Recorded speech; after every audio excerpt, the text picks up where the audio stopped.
All right, welcome back to Triple G, God, Guns, and Government. I jumped on here a little bit earlier. We'll see if anybody jumps on here, but we're going to talk about a couple of things. So, just a precursor, we are going to cover a fear of a lot of things. I just been noticing that a lot in the media that has been disconcerting to me, or concerning to me. And I don't know if this will be helpful to people out there. I hope it will. I want to make sure that people have an understanding of what fear is and what a healthy fear is. We don't want to have a fear of everything. So I'm going to give it a few more minutes here, and then we'll get going. But the original time that I'm going to start doing this is hopefully going to be Fridays at 6. So that should be the normal time from here on out. Fridays at 6 o'clock Pacific Standard Time. Be here. So it's now 5:30. Let's get the show on the road. With everything going on in the media, they're really, really pushing fear, and I don't like it. So let's delve into what some fear is, and we're going to go over a couple other things too. I'm going to spend a little bit more time on some verses, Bible verses and whatnot, and really kind of just talking about how we approach fear, how we should approach fear, and how do we bring fear to a place where it's no longer something that we are quote-unquote afraid of. So just some definitions of fear, and it's important that we understand what fear is, because we can't combat something if we don't know anything about it. So I just did a quick Google search, and it was interesting what I came up with and what I found. So let's take a look. Fear is an unpleasant feeling triggered by the perception of danger, real or imagined. Fear is an emotion induced by perceived danger or threat, which causes physiological changes and ultimately behavioral changes. Fear is a natural, powerful, and primitive emotion. Fear is a basic human emotion. All right. Now, as Christians, we are taught to guard our hearts from emotion. Each one of these defines fear as an emotional response by something that is either perceived or imagined, and the adverse reactions to it, so the side effects of fear, are aplenty. There's lots of side effects of fear, and there's only one thing that really causes fear to go away, and it's not becoming peace with it. It's not accepting the fear. It's combating the fear with knowing who your maker is. God is your maker. He's your creator. He is the creator. He is the one who created the heavens and the earth. Science supports this. A few things just to go over before we move on. I have seen people deal with fear, and I have seen how it affects them. I've been fearful myself. There's been times where, I don't know, fear is fear of losing a job, fear of losing your house, fear of losing your marriage, fear of losing a car, fear of losing a child, fear of losing your own life. There's a lot of people who fear death. And we only fear things because we don't have something solid to hold on to that tells us not to fear anymore. So, let's talk about some of the effects of fear.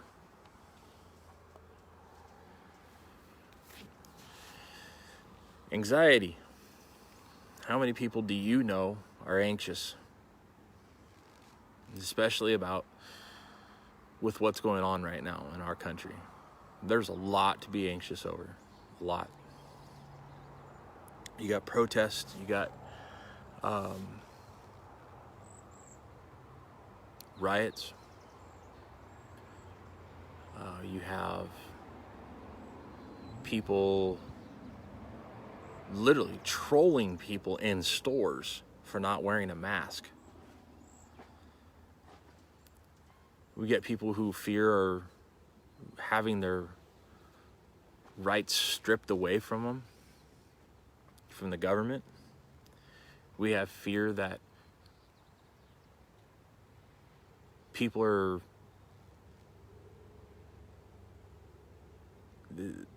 are going to lose jobs. We have fear right now that, governors are big bird. We have fear. We have people fearing the government. We have people fearing mayors. We have people fearing each other. Let's just put a hold on that for a minute. Let's put a hold on fear for a minute, and let's look at it. Some other effects of fear is PTSD. I think most of us know what PTSD is. Agoraphobia, which, if you don't know what that is, that's the fear of visiting places where there is a traumatic experience and you're deathly afraid to go back. Anger, depression. Let's talk about that for a second. Depression and suicide is on the way up right now, nationwide. Why do you think that is? Anxiety. People don't want to talk about it. Suicide is real. Depression is real. Women and men handle depression very differently. Men tend to be angry. Women tend to be sad. It's not always 100% the case, but that's what it boils down to. For most cases, I'd say, on average. And there's other ones. One here's the fight, flight, or freeze. When people have fear, either they want to fight, they want to flight, so they want to run, or they just freeze because they don't know what to do.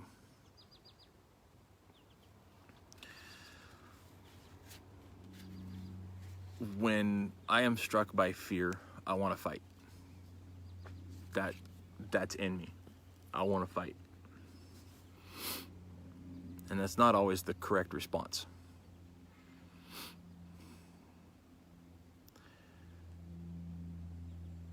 I fight the urge to flight, which turns around and makes me fight.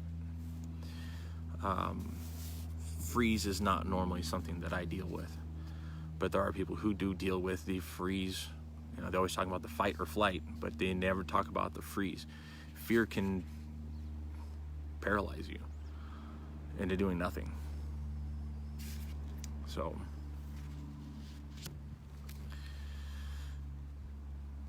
I was actually talking with my pastor, and he gave me a couple of things here that I thought would be very helpful.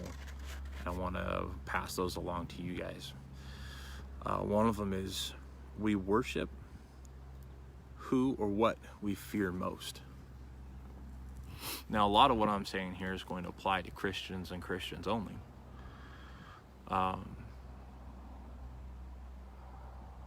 Because that's what most of the Bible is geared towards. But I hope some of you that are not saved, that you guys may look at this and maybe find some peace in this or some solace. So we worship who or what we fear most, and we obey what or who we fear the most. So it is something that we do need to pay attention to. It's always a good thing to be checking our motives when we are afraid of something. Where are our motives? Where's our heart? A couple verses I'm going to read out of the Bible to cover, and this is part of the show. Let's see, Deuteronomy 10, chapter 10, verses 12 to 13. And now, Israel, what does the Lord your God require of you but to fear the Lord your God, to walk in all his ways, to love him, to serve the Lord your God with all your heart, with all your soul, and to keep the commandments and statutes of the Lord, which I am commanding you today for your good.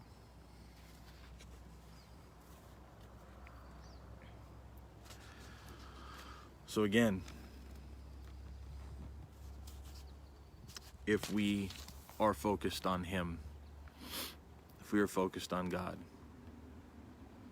what do we have to fear? Deuteronomy 31, chapter 31, verse 6.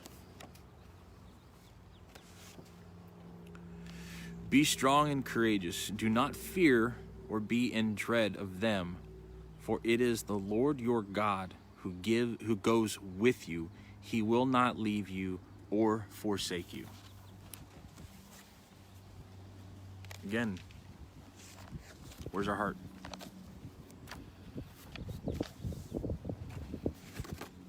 Are we really truly afraid?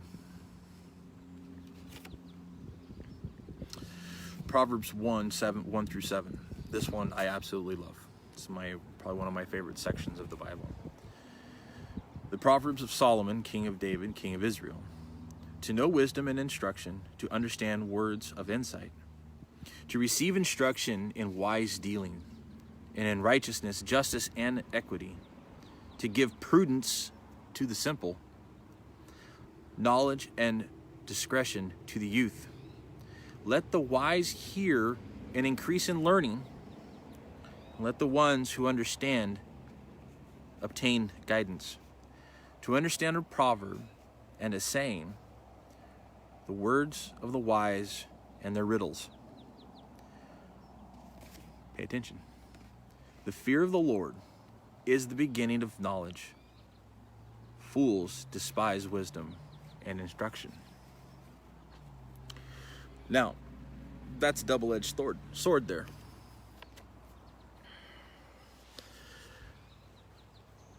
We have leaders. And leaders are elected. And I know some of you out there are probably going to say, well, if that's true, fools despise wisdom and instruction, or aren't they instructing us? Well, this instruction, I believe, is talking about, let's see. The word suggests moral and intellectual discipline. It often means the learning of wisdom. Okay, so now we have a little bit of context there. So this may not necessarily just be towards biblical understanding, but our actual intellectual understanding, so what we know here.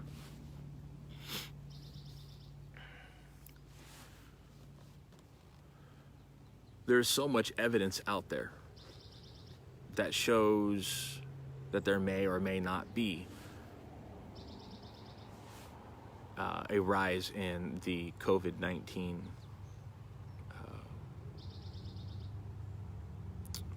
flu or virus. I guess you would call it a pandemic, I guess. And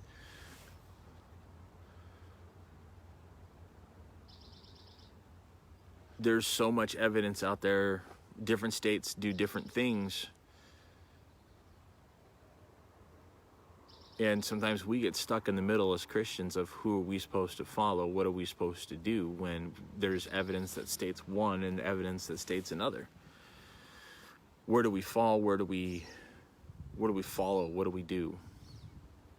Well, at that point, when there's no overwhelming evidence one way or the other, I only can say whatever falls on your conscience. I think that is the right and the just and the thing to do, is whatever falls on your conscience. I think everything is up for debate about COVID-19, the merits of wearing a mask or not wearing a mask, stay-at-home orders, opening states up for commerce, and get the economy rolling again, which it is right now. I think there's some states that are just really panicking. And it's important that if something violates our conscience, if we feel that this is fundamentally wrong, we have a path to do that in this country. We can protest. We can air our grievances, and we could also use our voting power to let our leaders know that we don't like what they're doing. And that is our right here in this country. But a healthy fear is the fear of the Lord. And that's where knowledge comes. The fear of the Lord is the beginning of knowledge. So if we fear the Lord, hey, that's just the start. A couple other ones I want to share. And we do not fear those who kill the body, but cannot kill the soul. Rather, now he's redirecting, he's trying to get your attention.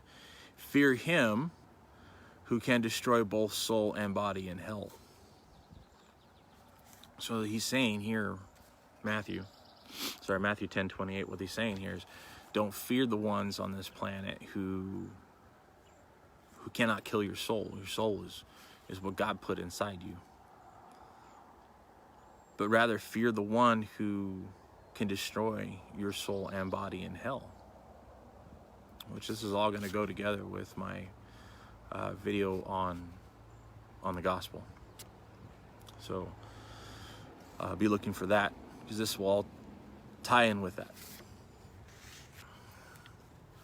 John 16:33, verse 33.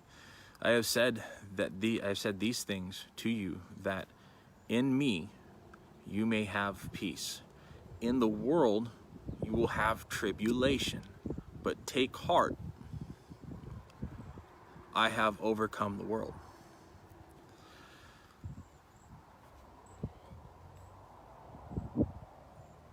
In him we have peace. In this world we're going to have tribulation. We're going to have trouble. There's going to be times where there's going to be upheaval. There's going to be death. There's going to be famine. There's going to be you name it. I mean, look what's going on. We got coronavirus going. We got hundreds of people being shot and killed in cities across the country.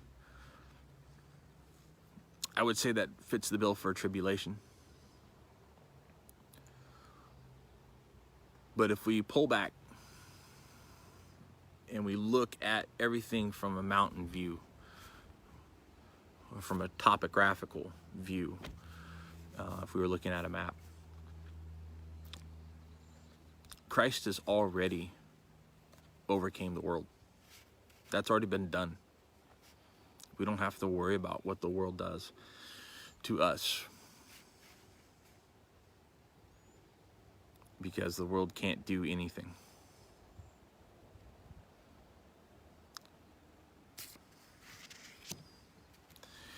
1 John chapter 4, verses 18 through 19 and 21. There is no fear in love, but perfect love casts out fear. For the fear has to do with punishment, and whoever fears has not been perfected in love. We love because he first loved us. And this commandment we have from him, whomever loves God must also love his brother. Let's spend some time on that one. Verse 21. And this commandment we have from him, whoever loves God must also love his brother. This is not a suggestion. So that means if you are a Christian brother or sister, I am required to love you. Not a suggestion. If you're not the nicest guy in the world, oh well. I am commanded to love you. Sometimes that means I have to tell you you're being a jerk and you're not being nice and you need to change your heart. So that's part of it. But yeah, we can't go on hating each other. I mean, really the one thing I see around right now, at least in our country, is the fact that people are hating people who support Trump. Anybody who said they support Trump, they're trying to get him shut down. They're trying to cancel him. That's not right. That's not right at all. And if you Christians out there are the ones going after other people for saying that they support Trump, shame on you. That's not what the Bible tells us to do. You're fighting the wrong cause. You're fighting the cause for your party, not for the kingdom. And that's wrong. That is wrong. I will call Trump out for things that he does bad. But I am a kingdom first person. I love my country. I'm blessed to be in this country, but his kingdom above all. Lastly, Hebrews 13:6. So we can confidently say, the Lord is my helper. I will not fear. What can man do to me?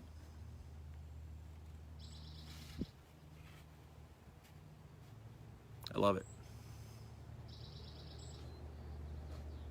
If you're not saved, if you don't know what that means, comment down below. Let me know. Be glad to talk with you. If you don't know, if you don't want to talk to me, talk to somebody.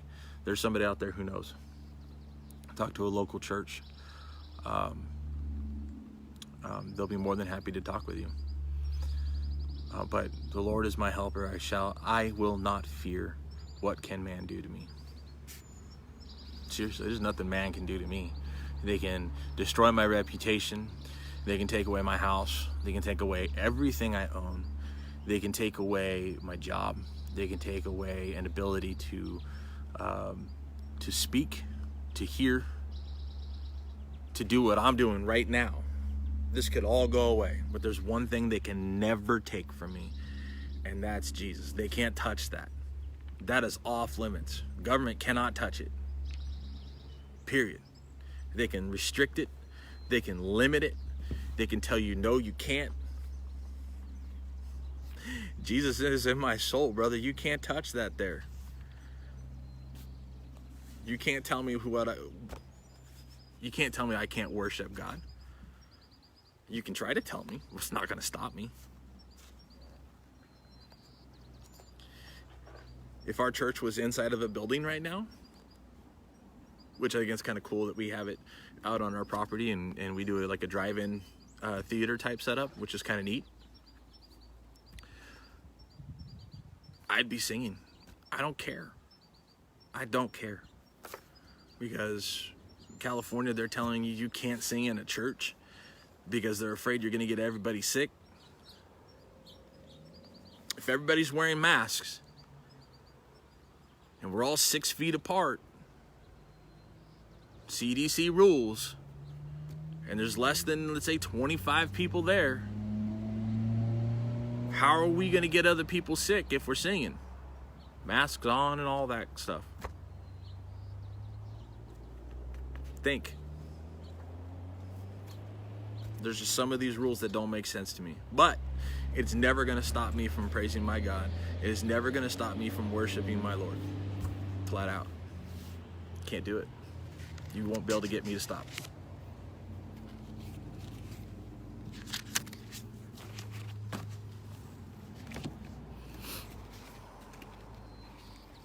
Like to see you try. All right, moving on to a couple other things here, guys. We also have, I didn't really have anything prepared for guns today. But if you guys would like to see some cool stuff, seeing me shoot some stuff and seeing what happens to it, let me know. I do have an AR-15. I do have a 9mm. Both of them are Springfield. And I know there's a lot of people out there like Glock, and they like, Glock, 6 Hour, just to name a couple of them. I am not a Glock fan. You will never get me to buy a Glock ever again. I had one when I was in the sheriff's department, and they shoot really well. They're a point and click gun. They shoot well, but they don't shoot good clean. Every time I cleaned my service pistol, it always malfunctioned. Always, never failed. Every time I cleaned it after range day and we would go out and we would go shoot, it always malfunctioned. Horrible. And to strip it down is awful. That's why I like Springfield XD. That's what I have. I also have Springfield St. Victor. Beautiful. Oh my gosh. It's so awesome. Anyway, so if you guys would like to see something with guns, we'll go there. I'll put some short videos together so you guys can see that. I need to do more on that. The other side of this is there are a lot of states that are open carry. There's a lot of states that have concealed carry. I would love to see candidates right now, especially national candidates and state, pushing for a, lack of better term, or a universal concealed carry that would be accepted through all 50 states. I mean, there's no reason why there shouldn't be. There's absolutely no reason why we shouldn't have a concealed carry permit for every single state, for the whole nation. Not a single reason why. The Constitution tells us that we can own firearms. We have the right to bear them. We have a right to have them. But states tell us, well, no, you can't come in here with that gun. But you can go to all these, like 4 other states. I think Washington here, they have their concealed carry is only accepted by five other states. It should be accepted by all 50 states. Washington should accept all other 50 states, all 49 states. There's absolutely no reason. It's all political. It's all politics. That's all it is. Guns is something that is not a political football for politicians. It is a right, not a privilege. And they tell us that we shouldn't own certain guns. Debatable. See, we can debate that issue. We cannot debate if we should have firearms. That's a non-issue with me. Firearms are guaranteed, not for those who qualify. They are a guarantee. And I know a lot of you are going to say, well, what about criminals? What about felons? Well, what about felons? They did their time, right?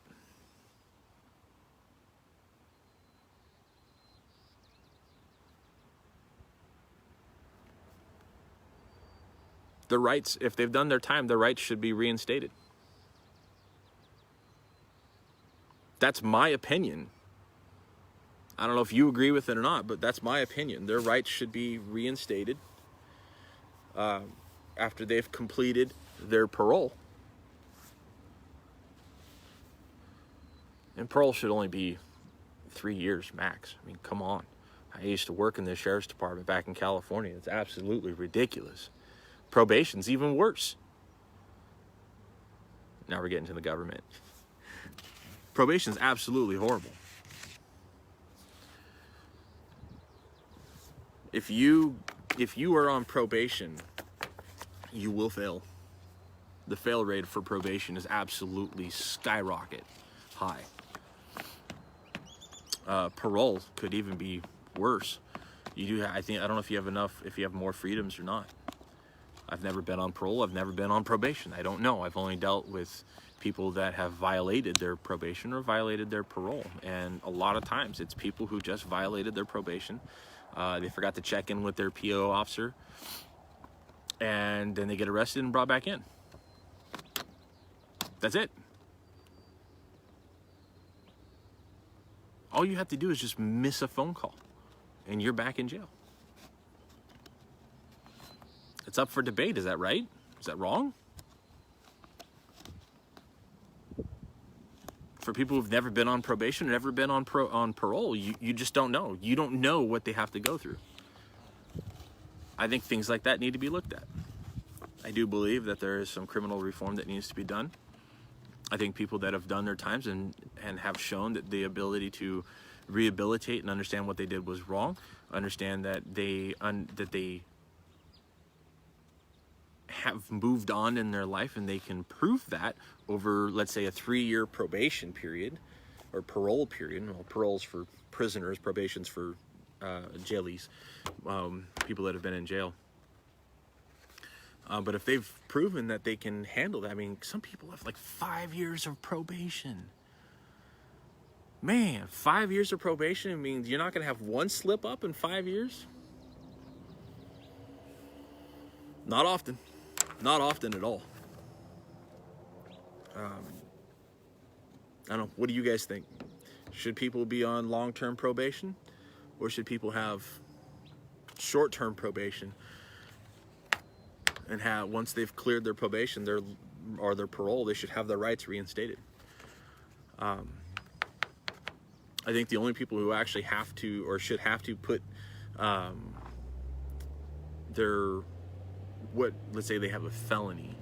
I think the only one that really should constitute as putting down, and this is up for debate again, is anything that's, let's say back in California, it's a 290 registrant, somebody who has committed a sex crime.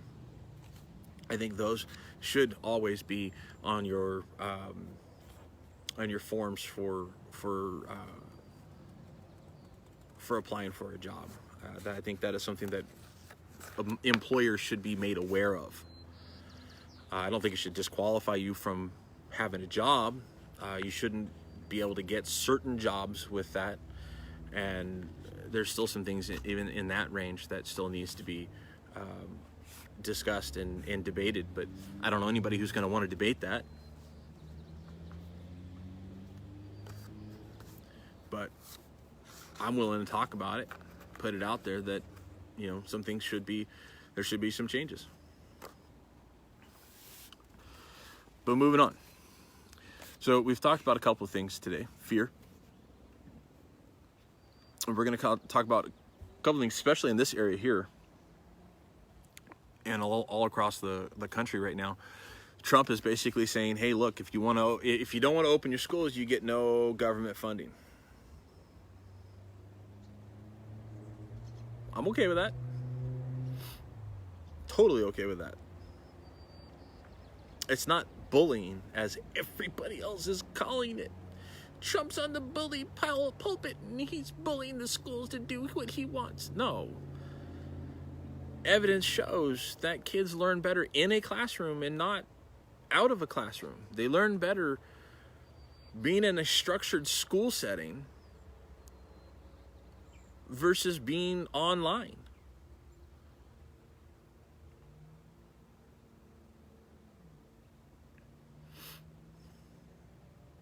And now, instead of withholding funds, the director of the school, of schools, basically education, she has now said that instead of taking or defunding the schools, that the parents would get basically the amount of money that they would need to put their kid in a school that they want, school choice. I think it's fantastic. I really do. Because how many people know that your property taxes go to pay for schools? They go to pay the schools. So a portion of your property tax goes to the schools.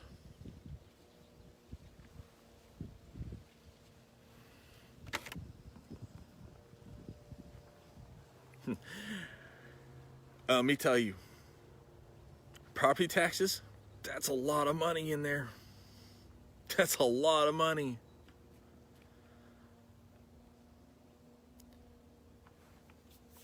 And if you guys ever understood how much money, it's my son crawling in the background. If you ever understood how much money is actually involved with going to schools, it's insane. Oh my gosh.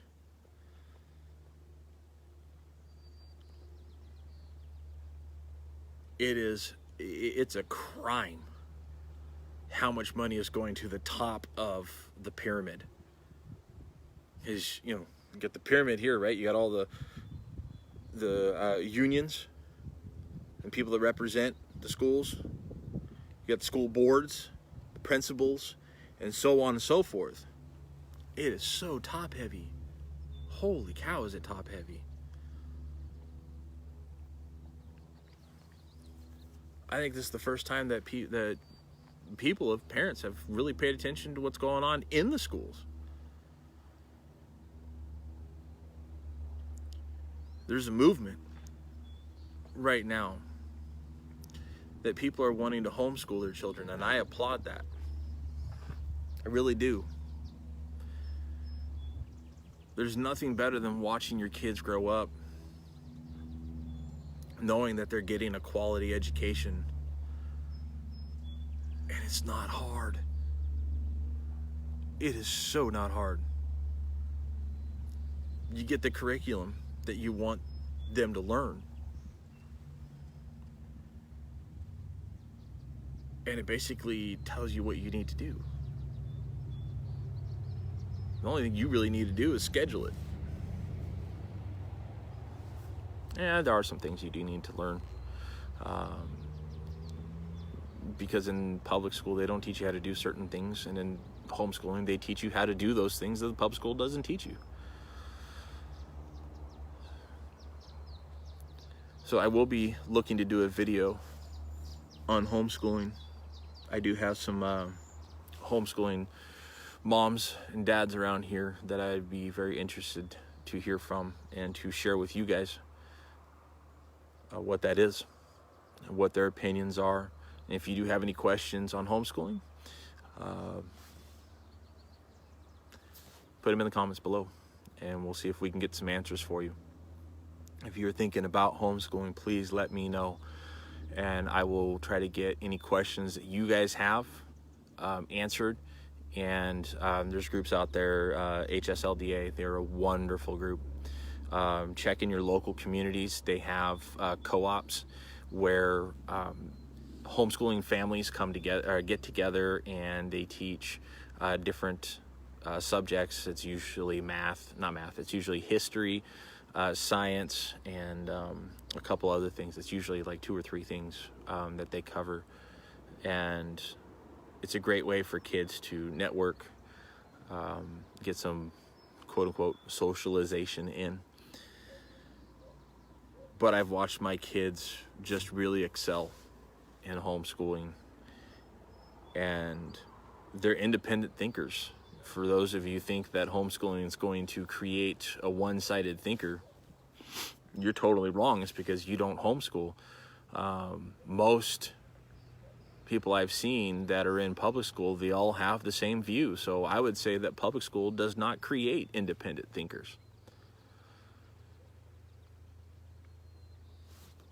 I would say homeschooling creates the independent thinker, because they, for the most part, they have to think on their own. They're given guidelines, they're given instruction, and they have to figure out how to do it.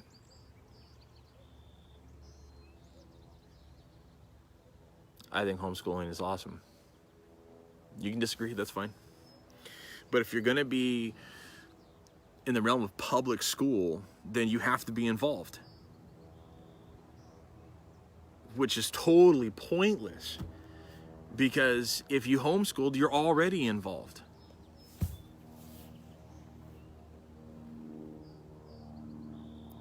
And the biggest frustration I have is when things happen at school when it comes to curriculum. And here in Washington, they're trying to pass a law that states that certain people have to learn, or certain kid age groups have to learn about sex and homophobic sex, or homosexual sex, and how to do some really nasty things at a very young age. Are you kidding me? That's not the school's job. It's yours. It's your job as a parent to teach them those things. School shouldn't even be required to teach that, because now you got a bunch of educated intellectuals that want to tell you or tell your kids what to expect in the world.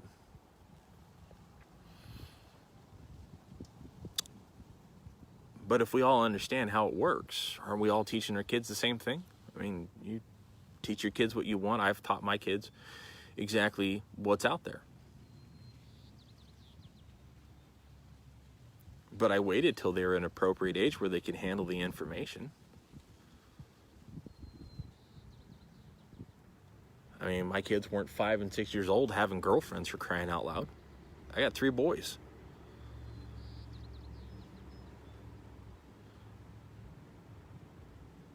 There's a certain time and a place to educate your children on certain subjects.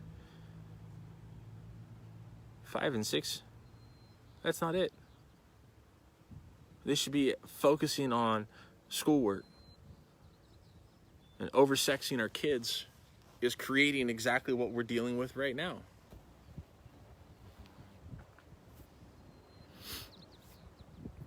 Anyway, so that's it on the schooling. Like I said, if you have any questions, post down below so we can get some questions answered. And through the week, I'll be looking at that. Also, we have a lot of people that want to defund the police. Who do we want defunding the police? Black Lives Matter. They want to defund the police. Why? I have no idea. They want to reallocate the funds to social work? So, as a former deputy, when there's a domestic dispute, usually involves violence. So, Minneapolis wants to send a social worker, unarmed, to a domestic violence call.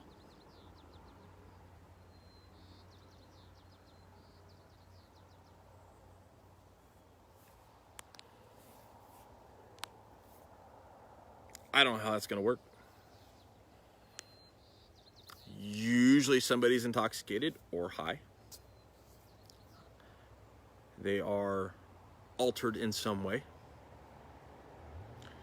Usually if there's a domestic dispute, there's usually injuries. Usually when there's a domestic dispute, there's usually a victim. And then there's usually a person who assaulted the victim.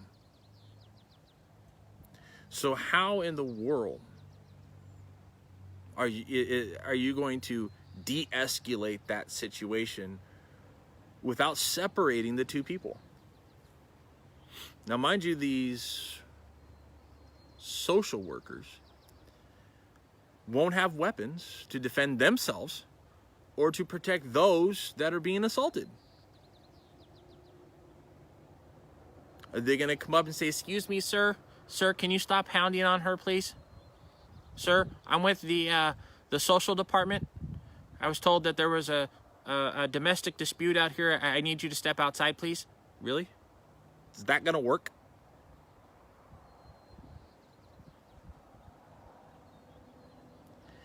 Death rates or deaths have skyrocketed in every city that has slashed their police budget.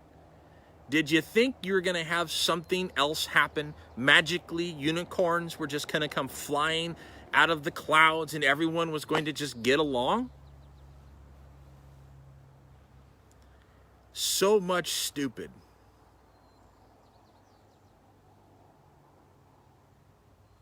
Every mayor should be brought up on charges for derelict of duty. You slash your budget, you have put your citizens at risk. You're done. I don't care who you are. De Blasio up in New York. The board down in LA. Minneapolis City Board. All of you. You should be fired. You should be hauled off to jail. Oh, wait. You can't. There's no cops. The New York Police Department has a 400% increase of officers retiring. Retiring. Do you know what's going to happen? You know how this all started? Because of 4 bad cops. The one who is the moron who decided to put his knee on the back of the gentleman's head. He had 5 to 10. I think he had 20 years on the force. And he had 1 complaint every 2 years. His butt should have been canned a long time ago. Mr. Floyd would still be alive.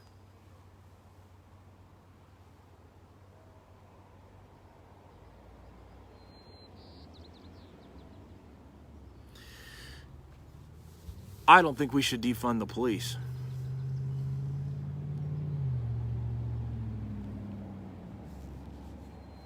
And you can't prove to me otherwise. Because you haven't donned a badge. You haven't worn the uniform. You haven't been spit on. You haven't been called ungodly names. You haven't been assaulted by somebody who wants to kill you.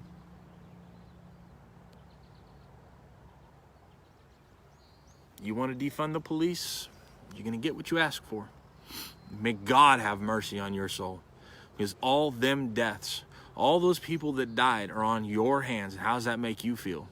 They're not on mine. Any person that is involved with defunding the police, every person that has died because there's not enough police to handle the workload or to handle the crime, it is on your hands. It is on your head, and you are going to have to answer for that when you stand before God one day of why you let people die. Lord, have mercy on your soul, because I don't know what you're going to do. I don't know how you sleep. You've let something just run up inside you, and I can't say those things on Facebook Live.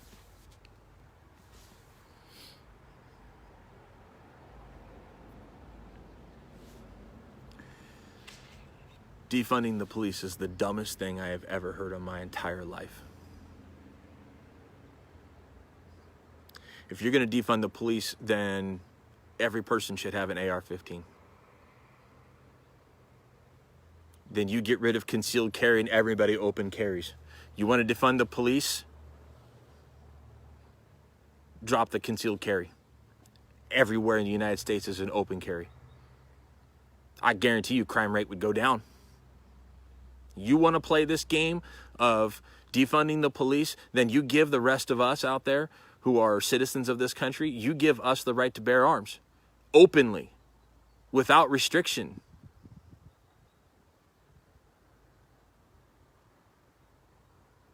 But you don't want that. You want control.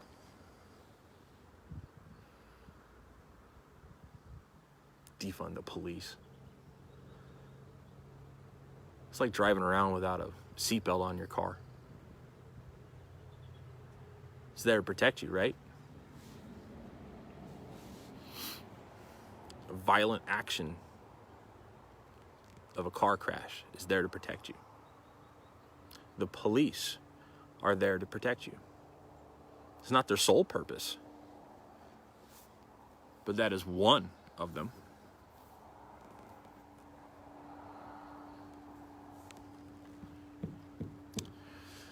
Moving on to a lighter subject. I can talk about that for a long time, so we're not going to. Is Biden really up in the polls? No. They're over padding it, and they're over polling certain sections of people, and they're under polling others, just like they did back in 2016. It's all a game of money, guys. If you haven't figured it out, it's all a game of money. Money, money, money. Money! It's all about show me the money.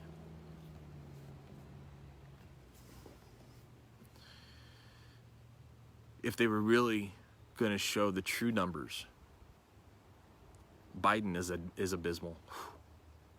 Not that I see. He is abysmal. I do not see him up in the polls at all. If you look at who's being polled and the percentage of who's being polled, guess who they missed in 2016? People like me. I am not a college-educated person. I graduated high school, but I am not college-educated, which means that they don't care about me. They don't care about my opinion, which means they don't care about your opinion. If you are not college-educated, they don't care about you. They're not going to poll you, because most people that are quote-unquote uneducated don't get polled because they tend to lean Republican. So if they were to do that, I think they would be very different. Same polling happened. 2016, they underpolled people who did not have a college degree. It's happening again, and everybody's looking at it. Again, it's gonna happen again. They'll probably catch on. Polls will tighten up. You'll see.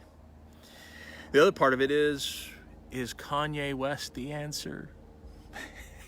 That is the most awesome thing that could happen in 2020. Kanye West jumps into the presidential race. Oh, wow. So many thoughts racing through my head. So we got Democrats now, liberals out there saying that Kanye West is going to steal the black vote away from Joe Biden. And we got people saying, why are you telling me that I am supposed to vote for Joe Biden when my vote goes to who I want to? You don't own the black vote. Hey, liberals, your racism is showing. Might want to fix that. The fact that that liberals think that they automatically own the black vote. There's nothing more disgusting than that. We're all Americans here. As Americans, we vote for who we want to lead this country. Right? I think it's sad. I think people are finally waking up to how bad and how racist the liberal elite actually are. And there's even some Democrats out there that they don't like the direction of their party. It's being hijacked by Black Lives Matter and Antifa, which you haven't heard anything about them. Wonder why? Oh, right. They're a terrorist organization. So the media can't talk about it. They can't glorify them anymore. Maybe Black Lives Matter should be a terrorist organization. Have you heard what they stand for? Fits the criteria. We'll see. There is a theory out there that this can give Trump, wouldn't this be interesting, that Kanye West would pull enough votes away from Joe Biden in California. Think about it. In California, and Trump could win California? What? No. I think it could happen. I think Kanye West could pull enough votes, young votes, black votes. I think he could pull enough votes away from Joe Biden because people don't believe in Joe Biden. They just don't. You can put crazy Colonel Sanders on the ticket with him and people are still not going to vote for him. Two of the oldest white men that you can find in politics and you put them on the ticket?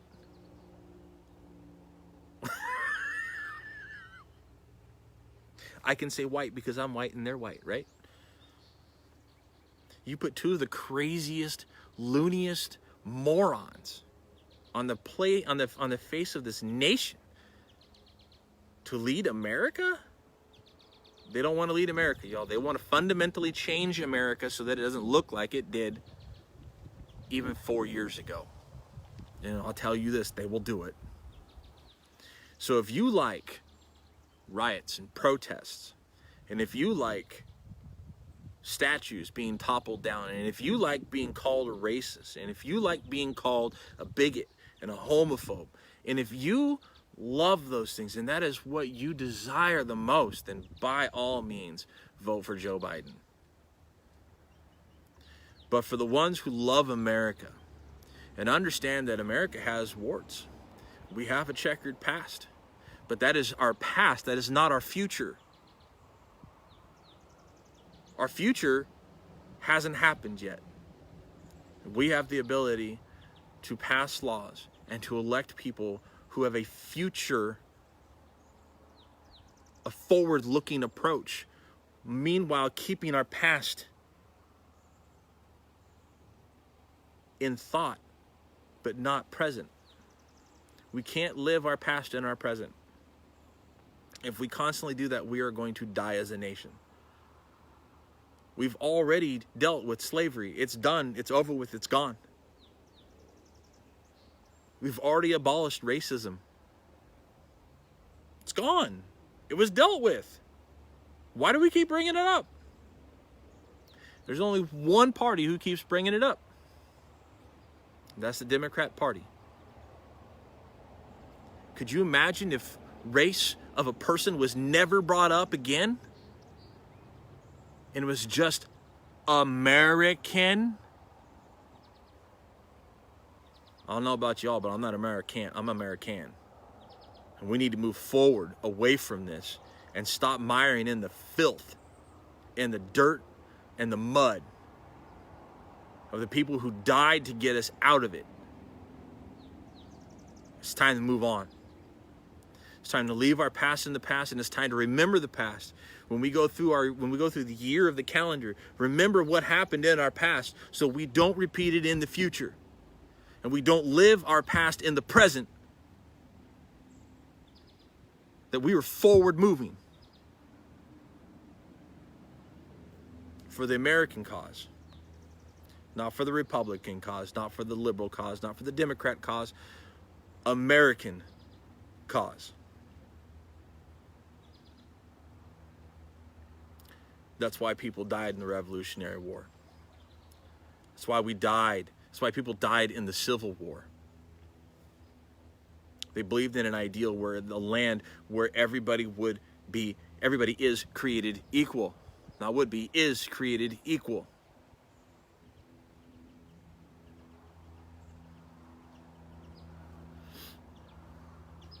I know this went a bit long. I apologize, but I get passionate. So, moving forward, show's going to be around 6 o'clock, and it'll be in between about a half hour to 45 minutes. I went a little long today, and I appreciate you guys. I really do. Share this video. share my page. I want to get out to as many people as possible. I want to challenge your guys' thoughts. I want to challenge your guys' perceptions. I want to challenge you as Americans. I want to push you beyond your own thoughts, beyond your own comfort zone, and stop looking at the country through a right and a left lens and start looking at it through an American lens. When we look at things through an American lens, there's no more division, except for those who don't love America. I love America. And if you're here on my page, you love America too. So let's bring America back to where it needs to be. Let's make America great again. This is Brian from Triple G. Talk to you later.